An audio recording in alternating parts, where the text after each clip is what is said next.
කියන්න තියෙන මෙච්චරයි වාහනවලට ආදරය කරන්න. මොකද වාහන කියන දේ කවදාවත් ඔයාලව දාලා යන්නේ නැහැ. කෙල්ලොන්ට ආදරය කරන්න එපා, වාහනවලට ආදරය කරන්න. දැන් වෙන කෙනෙක් කියයි එතකොට ගෑනු ළමෙක් එක්ක කසාද බැඳලා නැතුව කොහොමද ඉන්නේ, වාහන එක්ක කසාද බැඳලා ඉන්නද? ඒ වගේ නෑ.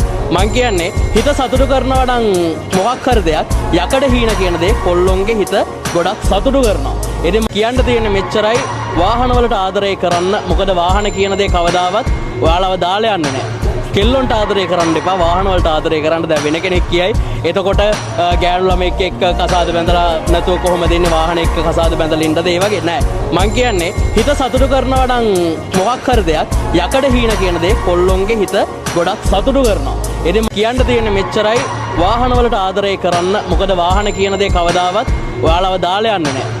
කෙල්ලොන්ට ආදරය කරන්න එපා, වාහනවලට ආදරය කරන්න. දැන් වෙන කෙනෙක් කියයි එතකොට ගෑනු ළමෙක් එක්ක කසාද බැඳලා නැතුව කොහොමද ඉන්නේ,